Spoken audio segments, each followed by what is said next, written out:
જય માતાજી મિત્રો, જય દાદા દ્વારકાથી, જય માં ભવાની. કેમ છો બધા? મજામાં ને મિત્રો? આજે આપણે વાત કરવી છે ખોટા વરજોડા.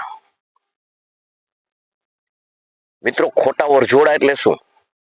આપણો દેશી ગુજરાતી શબ્દ છે વરજોડા. ખોટા વરજોડા એટલે ખોટા ને વરજોડા એટલે તમારે કંઈ પણ લેવા દેવા ન હોય, તમને જેમાં નફો ન હોય, નુકસાન ન હોય, તમને ફાયદો ન હોય, ગેરફાયદો ન હોય, કે તમને કોઈ પણ જાતનું એના હારે કનેક્શન ન હોય, નાવા નીચવવાની સૂતક પણ ન હોય, આવી જે વાત હોય અને એ વાતને માથે લઈને ફરવું, કે એ વાતમાં રસ લેવો, એને મિત્રો ખોટા વરજોડા કહેવાય. સમજી જ લ્યો કે તમારે કોઈ જાતનું નિસ્બત જ નથી જે વાત સાથે, એના હાથે તાલમેળ થતો જ નથી, તમને કઈ ગેરફાયદો જ નથી, એવી વાતની અંદર સમજ્યા વિચાર્યા વગર કોઈ પણ તમે એમાં ડબડોઈ કરો, કે એમાં ન્યાય દેવાની પ્રક્રિયા કરો, એમાં વકીલાતો કરો, અને તમને આપણે દેશી ભાષામાં કહીએ તો જાનમાં કોઈ જાણે નહીં અને વરની ફૂઈ થઈને બેહી જાય, આવું કરો અને ખોટા તમે પીડાવ અને તમારા પરિવારને આવી વાતો કરી અને ખોટા પીડો, એને ખોટા વરજોડા કહેવાય. મિત્રો, આવું કોણ કરે એ તમને ખબર છે? આવું માણસ એ જ માણસ કરે કે જેને કોઈ પણ પ્રકારનું નુકસાન કે કોઈ પણ પ્રકારનો નફો ન કરાવ્યો હોય, કોઈ પણ એને નડતરરૂપ પણ ન હોય, ફાયદારૂપ પણ ન હોય, જે માણસ સારે કઈ લેવા દેવા જ નથી, એવા માણસની વાતની અંદર આ માણસ આવું જ્યારે કરે ને, એ એના જીવનની અંદર હળાહળ ઈર્ષાને અદેખાઈ હોય ને, એ જ માણસ આવું કાર્ય કરી શકે. આ ખોટા વરજોડા કરે છે. પોતે દુખી થાય, એ પણ એને ન ખબર પડતા પીડા સહન કરતો હોય, અને પોતાના અંગત માણસો એની હાલત જોવે, ત્યારે એના પાછળ લેવા દેવા વગરના દુખી થતા હોય. આવો માણસ છે ને, એ બીજા માટે અને પોતિકા કુટુંબ માટે પોતિકાને ખૂબ પીડા પહોંચાડે, અને ખોટા વરજોડા કહેવાય.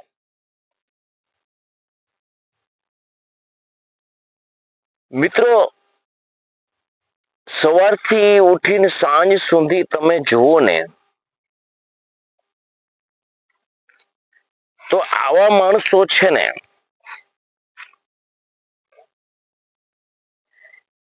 એ તમને અભણ નહીં પણ એજ્યુકેશન જોવા મળશે. અભણ માણસને આપણે એમ કહીએ કે આને ખબર પડતી નથી ને, આ અબૂધ છે ને.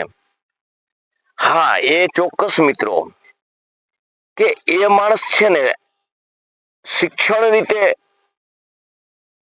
અભણ હોય છે, સુશિક્ષિત નથી હોતો, પરંતુ જીવનના પાઠની અંદર એ પીએચડી કરેલો શિક્ષિત જે માણસ છે ને, એના કરતા આગળ પડતો હોય છે.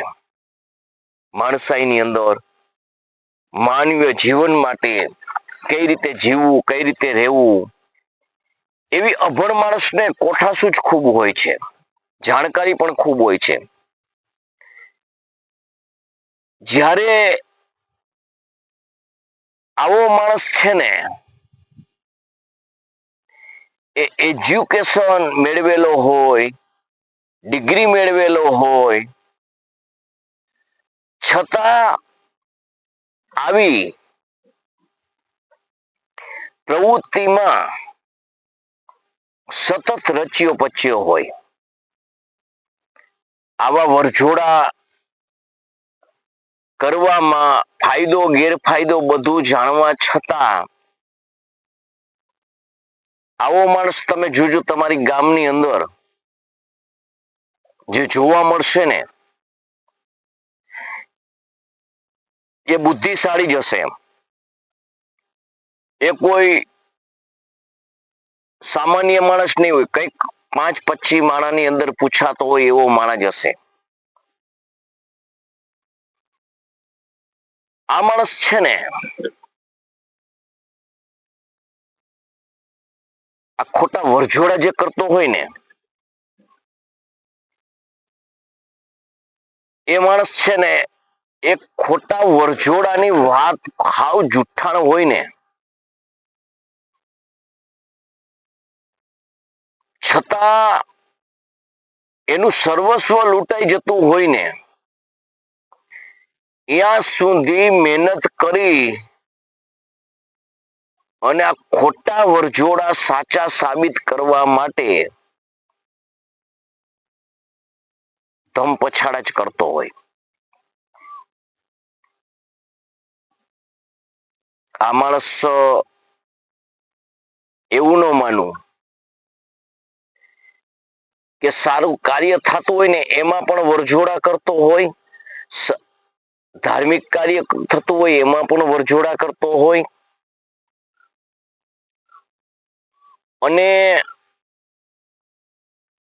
તમે કોઈ એને નફો નુકસાન ન પહોંચાડો ને એવું તમારું પોતીકું તમે કાર્ય કરતા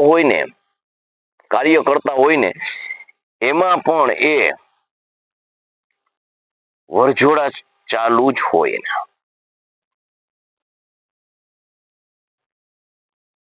આવા માણસને કદાચ ને તમે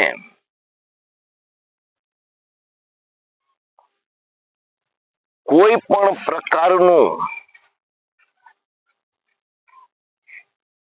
કંઈ પણ ન કહો ને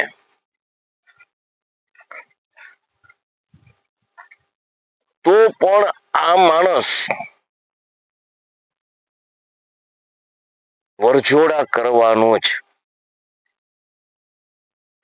એને તમે મળો અને એને સમજાવો ને કે ભાઈ ખોટી આપણે વરજોડા એટલે ખોટી બળતરા, કે ભાઈ આ બળતરા શા માટે, આવા ખોટા વરજોડા શા માટે કરે છે, તો નથી એને સમજ કે નથી તમને સમજાવવાની એનામાં સમજ, તો એ એટલું જ બોલશે, એમાં તમને ખબર ન પડે. અમને ખબર નથી પડતી ને તું દુઃખી થા છો એટલે અમે તને પૂછીએ છીએ કે ભાઈ આવું શા માટે કર, તો તું અમને કહી શકતો નથી.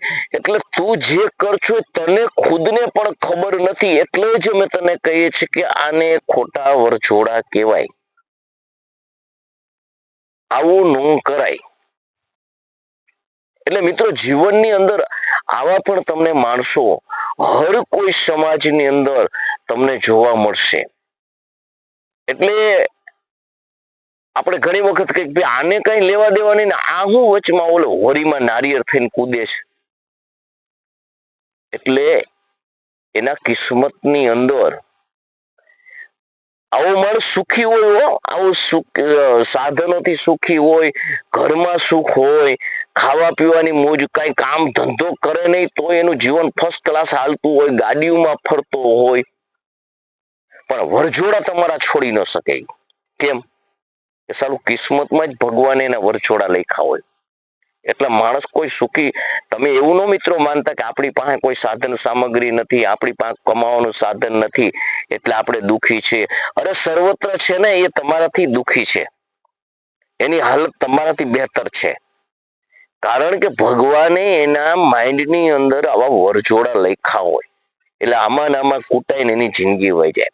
એટલે મિત્રો જીવનની અંદર છે ને ભગવાને જે બનાવ્યું છે ને સર્વત્ર માટે બનાવ્યું છે. મારે જોઈતું એટલું મારે રાખવાનું, બીજાને જોઈતું એટલું બીજું રાખે. આવી ભાવના હશે ને તો તમારી જીવનમાં કોઈ દી વરછોડા નહીં આવે. મોજમાં રહેવું હોય, ભગવાન આપે એ અપનાવી લેવું, ના હાથમાં રહીએ તો સમજવું કે આપણા કર્મનું નહોતું એટલે તમને કોઈ જાતના વરજોડા ન થાય. આપણા કિસ્મતમાં દુઃખ આવ્યું તો આપણા કર્મમાં લખ્યું હશે એટલે આવ્યું, આએ આપ્યું ફલાણે આપ્યું, એવા ખોટા વરજોડા શા માટે કરવા? અને કદાચ ને એમાં એનો રોલ હશે તો ઈશ્વર એને સજા આપશે. ઈશ્વરથી સજા તો કોઈ મોટી આપવી શકવાનું નથી. એટલે મિત્રો આવા નાના નાના પોઈન્ટ મને મગજમાં બેસે હું લઉં છું. એનું કારણ એ કે જીવનમાં કંઈ ને કંઈ આવું આપણને થઈ રહ્યું છે. એટલે મિત્રો આવા હું તમારી પાસે વિડીયો મૂકું છું. તો તમને કેવા લાગે છે મને કોમેન્ટ કરીને જણાવજો. લાઈક કરજો, શેર કરજો, સબસ્ક્રાઈબ કરજો અને તમારા મંતવ્યો જણાવજો. જય માતાજી, જય દાદા દ્વારકાધીશ, જય માં ભવાની.